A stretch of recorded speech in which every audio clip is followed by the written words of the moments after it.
For the record, I am the flesh and breathing man. All right. Well, I'm glad you're breathing. So, For the record, I wanted to make it known that I'm here on special appearance under threat, duress, and coercion. I need to know the jurisdiction this court is operating under. so have a seat. Do you understand? Yes or no? I do not understand. All right. Do you understand what it means to take a seat?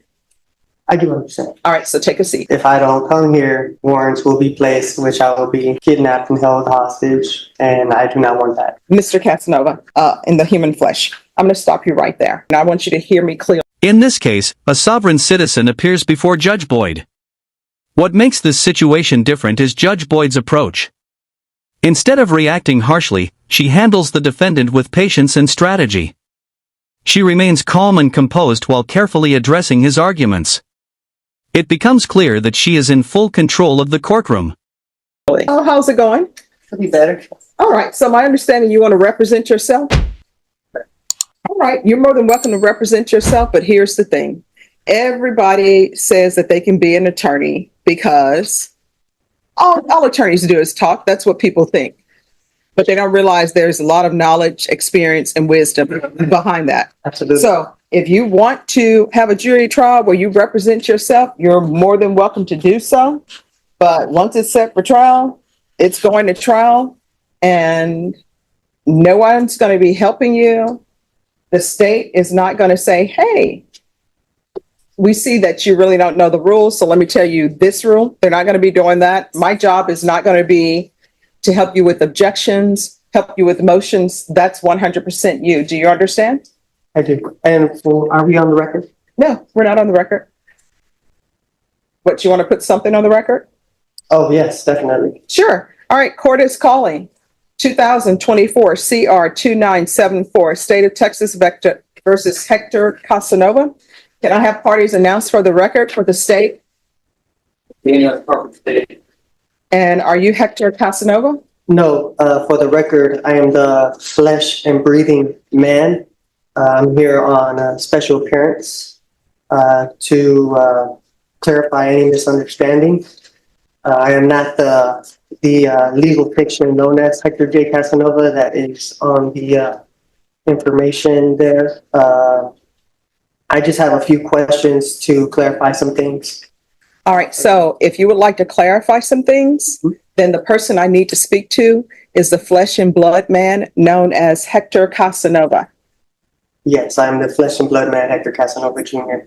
All right, so you are Hector Casanova, correct? I am Hector Casanova Jr., the flesh and breathing man. All right, well, I'm glad you're breathing. So what did you want to place on the record? Well, first, I don't understand the charges that are being brought against me. Mm-hmm. There are some clarifications I do want to. All right, so just 1 second, but before we get to that, have you been given a copy of the indictment? No, I have not. All right, so we're going to get you a copy of the indictment. Just give me a moment. All right, have a seat. We're going to come back on the record with this. All right. So we're back on the record in 2024 CR 2974. State versus Hector Casanova. All right, Mr. Casanova, here's the thing. And I want you to hear me clearly. All right? I am not your attorney. The document that has been given you is a copy of the indictment. I'm not to give you information about your indictment. That's the indictment. That's what we're here for. So any questions that you would have about that indictment, you're going to have to answer those for yourself. Otherwise, the person who will be telling you about what the indictment means and what the numbers are, that will be an attorney. Do you understand? I do not understand. What that means is, for example, we can go off the record. I'm giving you a hypothetical. All right. Let's say you needed surgery and you're in the middle of the wilderness. You need surgery and you tell me and you tell the doctor, guess what? I'm performing this surgery on my own. I don't need you. I'm walking out of the hospital. I'm going to go in the desert. Now, maybe the doctor would try to stop you and do other things.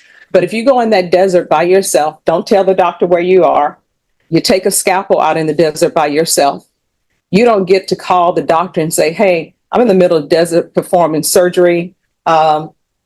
I'm going to be my own anesthesiologist. I'm doing all of this. How do you do this? Because they're not going to tell you. It's the same thing here. You're saying that you do not want to be represented by an attorney. You want to represent yourself. So that motion, that indictment, I'm not to tell you anything about what that indictment is. The state is not to tell you, oh, this is what this indictment means. This is the range of punishment. Those are things that you're supposed to do. Do you understand? I still don't understand. All right. So just have a seat. This is what's going to end up happening. You're going to have an attorney. That attorney is going to come over to the court right now. You're going to speak to that attorney. After you speak to that attorney, we're going to go forward. Ms. Ferguson, can you call managed assigned counsel and let them know that we need an attorney over here? And that attorney will talk to you. That attorney will tell you what that indictment means. That attorney will tell you the range of punishment. Do you understand? I still don't understand. All right. Well, I don't know how I can further make you understand. Are we on the record? Yeah. All right. Norma, get someone from managed assigned counsel here, please. All right. Just have a seat and we're going to have an attorney come down. All right. I would like to ask some questions on the record, if I may, while I have your time here. Oh, no. Let me just tell you, you'll have my time till 5 o'clock because that's how long we're here. What is going to end up happening is an attorney from managed assigned counsel is going to come down. Do you understand? I do not understand because I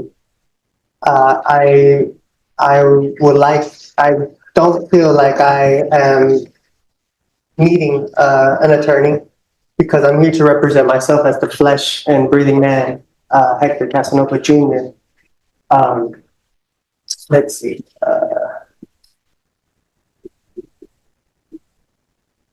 All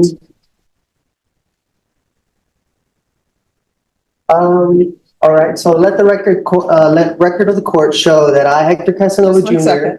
We're Just one stop. Yes, sir. All right. We're on the record. So what did you want the record to reflect?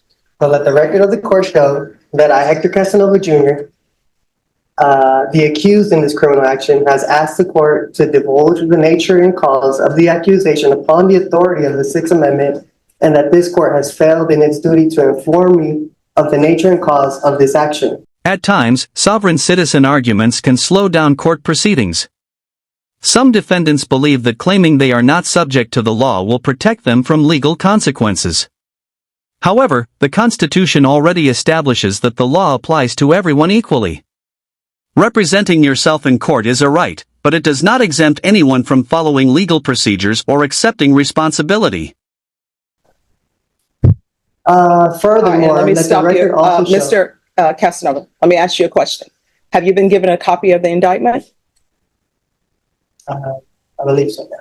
All right, so let the record reflect that Mr. Casanova has been given the copy of the indictment, and the copy of the indictment, it tells him what he is charged with. You may continue.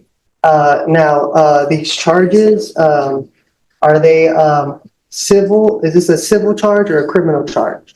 All right, that is something that if you had an attorney to represent you, they would be able to tell you. What the court can tell you is that you are in a felony court, and this is a criminal court. Okay. So, this being a criminal, let the record of the court show that the action against me is criminal action. My following question would be, the Constitution grants this court two types of criminal jurisdiction.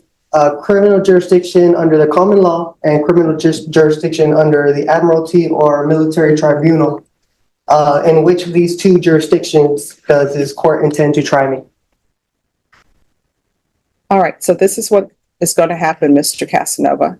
Someone from managed assigned counsel is going to come over, and you can speak with them or not speak with them. But the questions that you are asking the court are not, some of them are not in any shape, form, or fashion related to the fact that you're in a criminal district court. Do you understand? I do not understand. Okay. But I don't think you'll be violating your oath of office if you did your duty under the Constitution. I am not seeking legal advice. What I want to know is legal intent. Mhm. I have the right to appear as myself in my own person without a licensed attorney. In order to intelligently defend myself, I need to know the jurisdiction this court is operating under. Let's see. So therefore, will you please answer the question so that way this court is properly identified? All right, you're in the 187 District Court. It's a criminal court. You're on the 4th floor. Thank you. This Constitution grants this court two types of criminal jurisdiction. Criminal jurisdiction under the common law and criminal jurisdiction under All right, I'm going admiralty or military to, counsel, tribunal. I'm sorry, Mr. Casanova, in the human flesh. I'm going to stop you right there. What is going to end up happening, I want you to hear me clearly. An attorney is coming over for managed assigned counsel, period. That's it. So have a seat. Managed assigned counsel will come over. Do you understand? Yes or no? I do not understand. All right. Do you understand what it means to take a seat? I do understand. All right. So take a seat. Yes, ma'am. Thank you. Of course. We have talked. Mhm.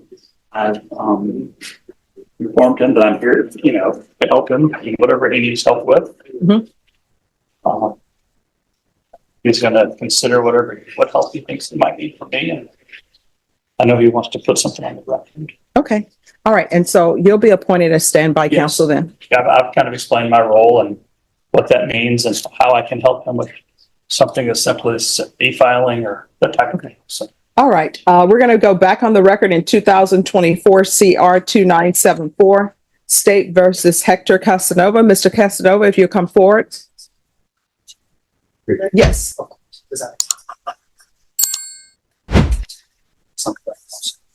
All right. So, Mr. Casanova, Mr. Bonk is going to be your standby counsel.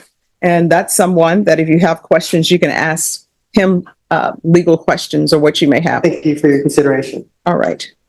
Uh, And he informed me you wanted to place something on the record? yes, for the record, I wanted to make it known that I'm here on special appearance under threat, duress, and coercion. All right. Who threatened or coerced you to come to court? The county of Bear, Texas. How so? Well, if I don't come here, then warrants will be placed, which I will be kidnapped and held hostage, and I do not want that. So that's why I'm here under special appearance to clarify any misunderstandings and to let it be known where I stand on the record. Okay. Is there anything else? I said everything that needed to be said. Okay. All right. So what we're going to do is we're going to recall your case in 1 month. It's going to be a discovery setting. So that's to make sure that you have all the information that the state has concerning your case. Do you understand? I do understand. All right, Ms. Ferguson, if I can have a 30-day reset for Mr. Casanova. And after you receive all the discovery, then the next setting is going to be a plea deadline date. The state will tender an offer to you at the next setting. And then I'll give you your plea deadline date, and you can accept the state's offer or come to an agreement or not. If you're unable to come to an agreement at that time, it'll be scheduled for jury trial. Thank you, Ms. Boyd. You're welcome. Any other questions? I have no further questions. All right, so Ms. Ferguson is going to give me a date, and then you'll sign it. Mr. Bonk will sign it to signify when you're to come back. All right. I appreciate your time. All right, you're welcome, and thank you for dressing appropriately for court. What date, Ms. Ferguson? All right, so we'll be back on July 29th. All right, once you sign the reset form, you'll be excused. Yes. If something were to come up and I need to maybe reschedule that date, is that a possible thing to You'll come need- up ahead of time? You'll need to speak to the court coordinator, and they will let you know. I will tell you the rescheduling of cases. Are you in the hospital? You're not in the hospital, you need to be here. Okay, You understand? so pretty much no excuse, be here. Yes. All right, thank you. Thank you. The defendant's behavior is unusual, as he appears relaxed and even smiles despite the seriousness of the situation. He also requests to move the court date, which raises concerns about delay tactics. However, attempting to avoid accountability often leads to more serious consequences. Judge Boyd gives him opportunities to correct his approach, but ultimately responsibility cannot be avoided. Overall, she handles the case professionally and demonstrates clear control of the proceedings. Thank you for watching. Take care, guys.